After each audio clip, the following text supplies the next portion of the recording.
Hello, it's July 26th, and today I'm I'm I'm kind of at a crossroads. That sounds really dramatic. I'm not really at a crossroads. I'm kind of like this is something that I experience pretty often, which is I'll start working on a project and then I'll kind of get a new idea in the middle of it and then almost like drop one thing and then switch over to another one for whatever reason. And it's something, another little thing that I'm experiencing right now.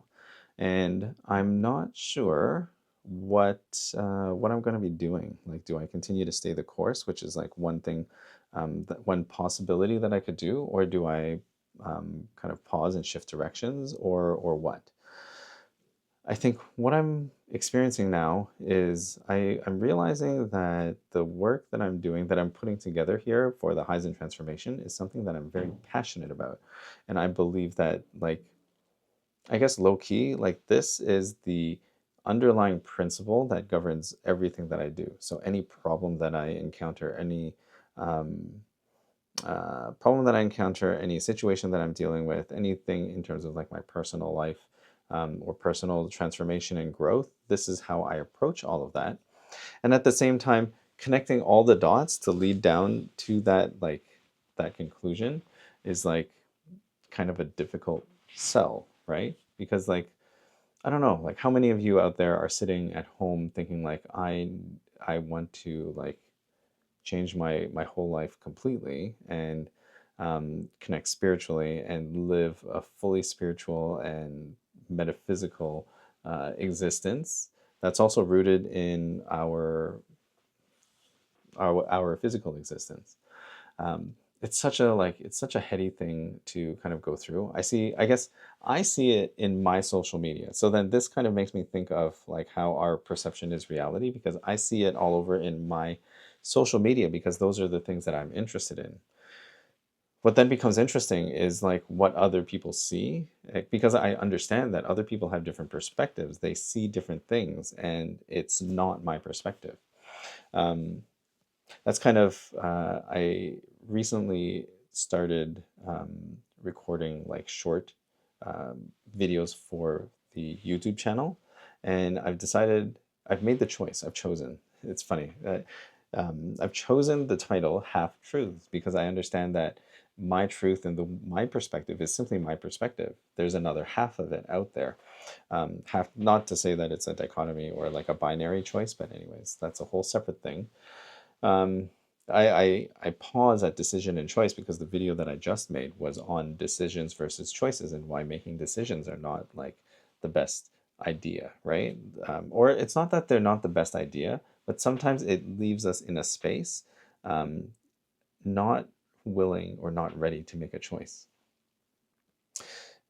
It's funny, like, so like my human design um, incarnation cross is about teaching and learning and clarifying through teaching. So like I literally just made a video like 2 minutes ago. Well, it's 3 minutes, so like 5 minutes ago. And then now as I'm talking about decisions and choices again, like it comes a little bit more clearer. And then like I said something that I liked and now it's completely gone because I'm thinking about something else. So you might be getting an idea of how like my mind works. It's just like all over the place, but that's okay. You can't tell, can you? Or maybe you can. So I started that series called Half Truths because um, I wanted to start sharing some of my perspective. And one of the things that is leading to that and kind of leading me to this pause kind of thing is um, thinking that there are things that I do on a regular basis that are like uniquely me that are not like that kind of like huge, like, I'm going to change your whole life, or sorry, I'm not going to change anything. I will show you how you can change your own life because I can't change anything for you. You're the one who's doing all the work. So I'm thinking that there are things that I teach and I talk about regularly to many different people, and it's a perspective that oftentimes people don't take. And I'm thinking whether or not that's a good place to start. What I would love to do, and I think this kind of is another theme that I've talked about before, where like I'm either very high level or very like into the details, and that kind of squishy middle is like uh, it's like that. So I'm thinking high level in terms of like for Haizhen and the Haizhen transformation, like what that ultimate goal is. And it's like a big goal, something that I would really love to see. And I also understand that in this physical reality and existence, building those things up take time. They take work, right?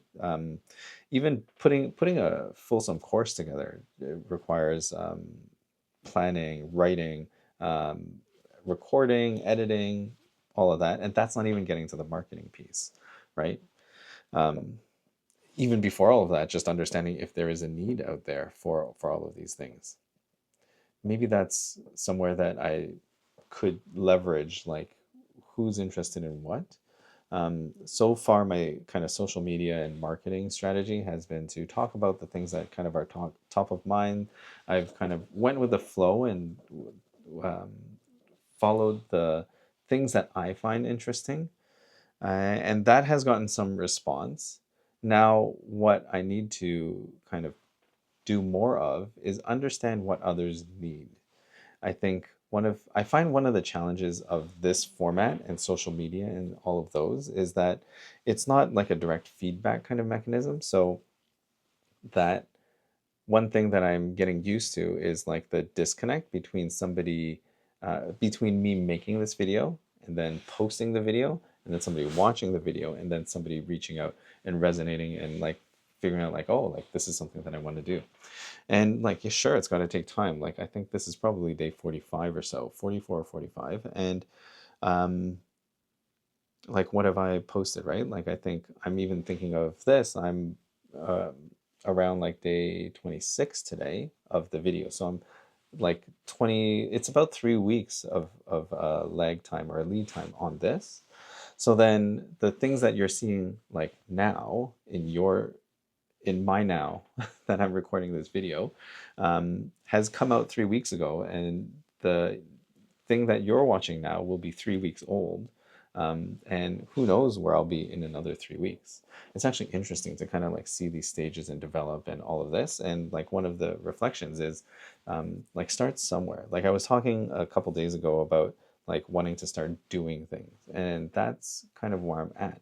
I want to start engaging with people, um, and I think the closest way, or I'm not sure what the fastest way of doing that is. It's probably saying, hey, does anybody want to talk about this? Or does anybody have this problem? Like, does anybody have problems, like difficult conversations? Because difficult conversations is actually something that I thrive in.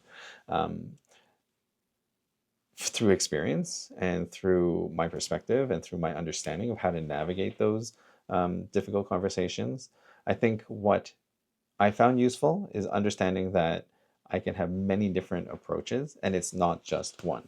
Um, what I do see in terms of solutions in that space is that it's like, okay, like you have this problem, this is the thing that you do, right? So you have a difficult conversation, use motivational interviewing, and then go at it, right? And the thing is, motivational interviewing is something that I learned in school, as well as learned through other programs and training, like a health coaching training as well. And it's very complex. There's many different steps to it, and it really breaks down the process of connecting with another person. Ultimately, you're thinking about asking open-ended questions and affirming what the other person's saying, reflecting things back to them, and then um, what's the S? I've lost it. I've lost. But ORS is the acronym, and basically asking questions and listening to the response and reflecting back. Um, how you do those things is actually really important. It's not just about asking a question, right? Like if you ask an open-ended question, you could write it.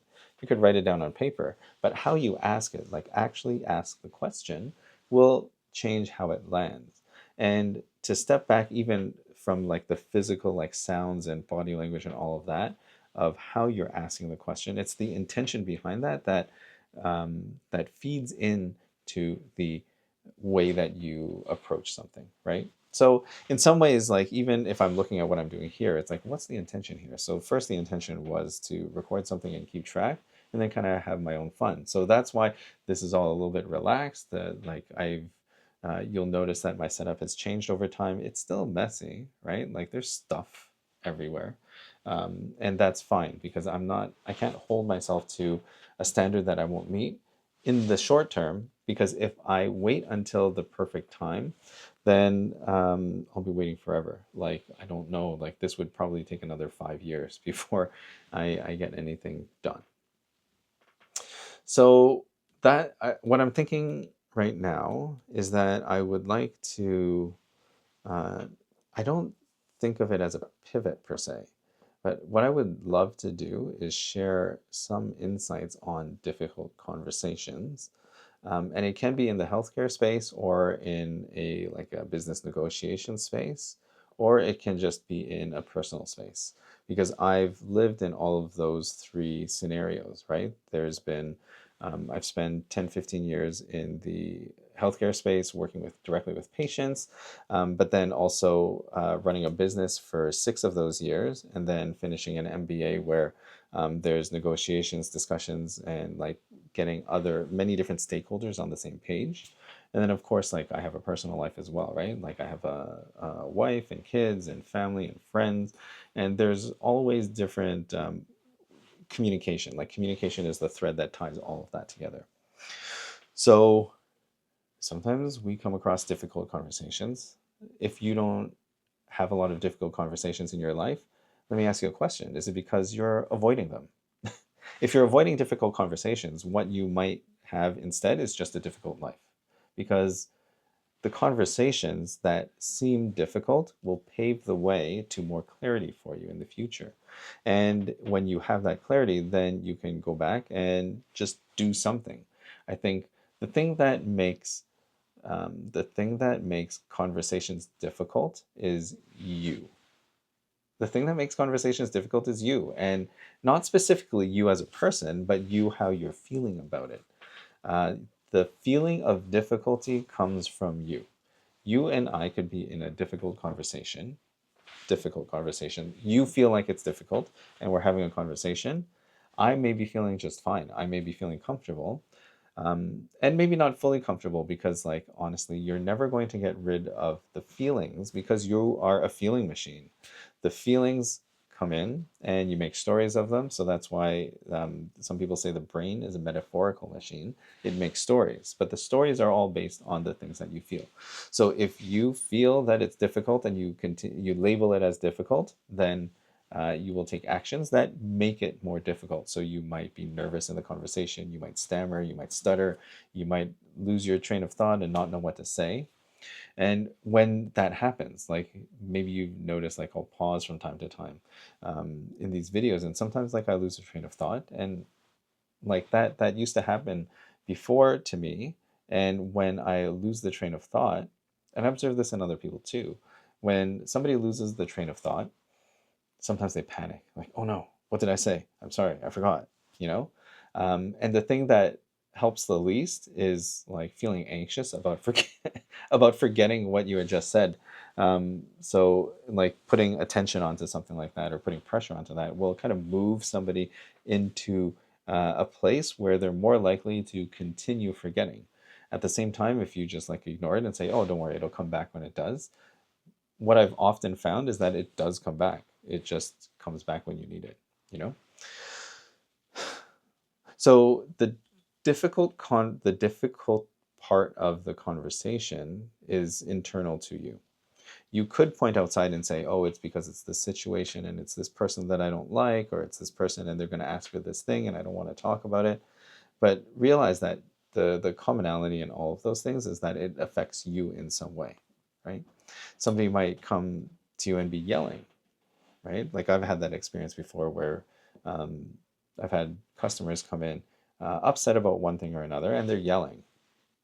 And for me to enter into that conversation, right? Sometimes what we do is we match and mirror. So if somebody comes at you yelling, you might yell back at them, right? But then that is, you are then being guided by the other person, and that's where the difficulty happens, because you might be saying like, I didn't want to feel like this. I didn't want to feel upset in this moment. Then now somebody's yelled at me. Then now they're making me upset. Well, they're they're approaching you with their feelings, and it's made you feel something. Now, if you understand what those feelings are, and a lot of times the feelings come from a place of protection, right? If I talk about the unconscious mind, where your unconscious is this part of you that is always listening, that's always present, and is always doing its best to protect you. Thinking about it from that frame, when you have a feeling of like being attacked or somebody's being aggressive to you, and you pause and react in a way of like, I'm going to be aggressive again, this is that idea of fighting, right? So it's like if somebody brings a big stick at you, you look for a bigger stick. Rather than saying, hey, stop, let's put down our hands and let's talk about this, or do something completely different.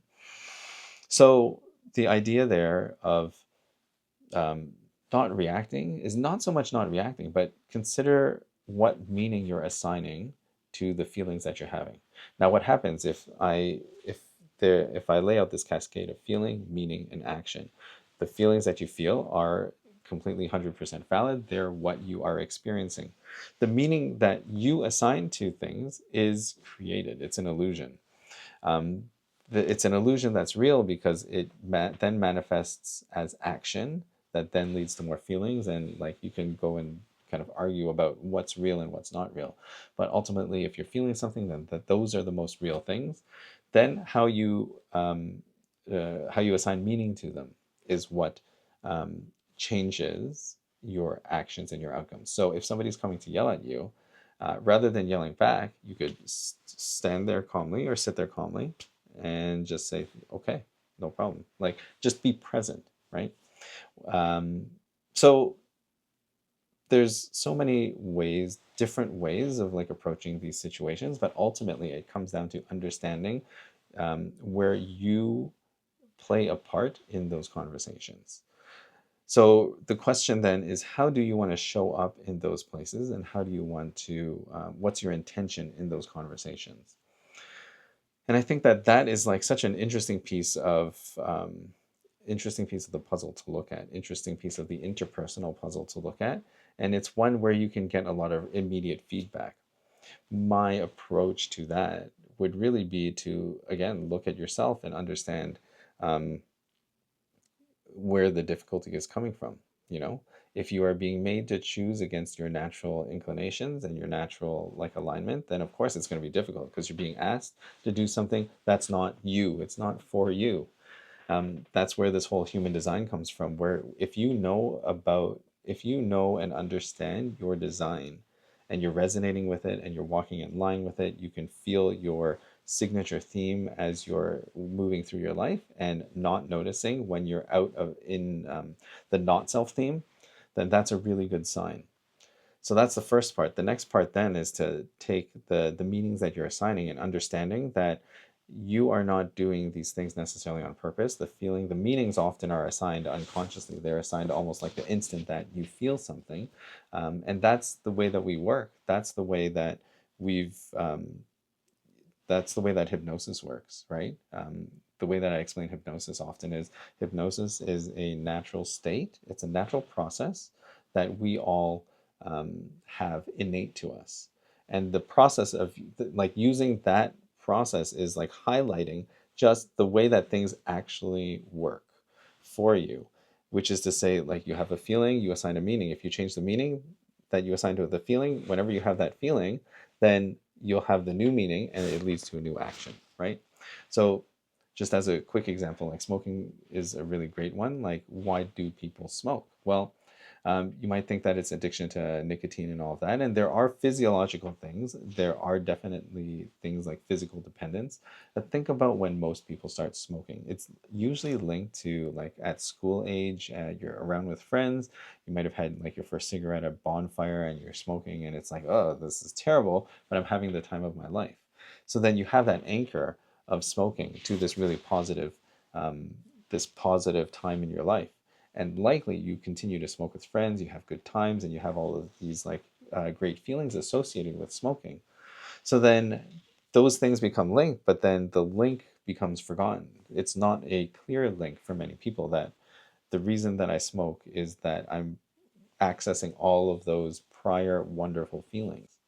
The other thing that smoking does is you're actually just breathing better, where you're inhaling and exhaling deeply, probably for the first time in your whole day, if it's like a morning smoke or something like that. So, um, if you look at it from that perspective of understanding that your feelings there is what the feeling and the meaning that you might assign to that is that, oh, I'm a smoker and that I need to do this because I need to do this to feel better. And feeling better means that I'm accessing those like nice feelings, and that's why I feel good for this short amount of time.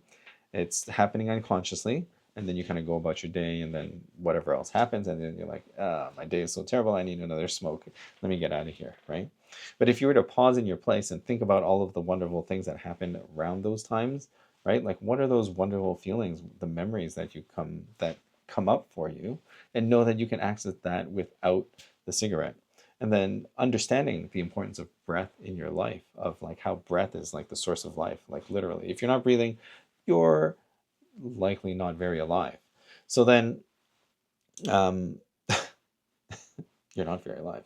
So breathe appropriately. Like I'm not going to get too much into breathing because this is a whole other thing. But ultimately, like the way that you breathe controls how your physiology changes. So think about activating the parasympathetic nervous system with big, slow breaths. So, for example, think about how you're breathing when you're sleeping or when you're relaxed. And the rapid breathing and kind of like short, shallow breaths will um, activate your sympathetic nervous system. So think about if you're about to lift something very heavy or do something very strenuous, you might notice that you're breathing more heavily and quickly. Um, so these things are all tied together. And that's kind of how I see all of this stuff working out.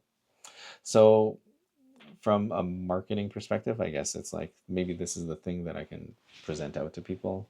That's kind of what I'm trying to say, and I really am trying because I've like spent 20 minutes just like all through this. But what I will say now is that I'd love to share a message where I can give you immediate benefit right now, and then lead you into understanding that all of it is connected. It's all connected. Like that meme with like all the numbers and stuff like that. If I had an editor, I'd probably have them like put it in at this point, but I don't. So it will depend on my capacity, and that's okay because that's what's going to happen. So, um, what else is good? I think what the guiding light for me throughout all of this process continues to be my signature, which is the theme of success for a projector, and what success often feels like is a state of flow. Um, it's interesting actually because like for generators and manifesting generators, their signature theme is satisfaction. So there might be like this feeling of, yeah, I did a good job. I've like they are the builders and the express builders of our collective. So when they do something and they build something, then it's like, great, like this feels like I'm satisfied with my work. But for a projector, the idea is more to see clearly and guide. And when we do that well, then it feels like the world is free of obstacle, that I'm free to float and flow wherever I need to go. So that's kind of what I'm going along with, and just kind of seeing where it pans out. So continue on. If this is 45, then yes, it's the halfway mark. And if it's 44, then tomorrow will be the halfway mark. And if it was another day, then I missed it. Like, what am I going to do? So nice to see you again today. I wish you all the best. That I hope that I hope that your interactions that you previously thought were difficult will become a little bit less difficult with you with every passing moment.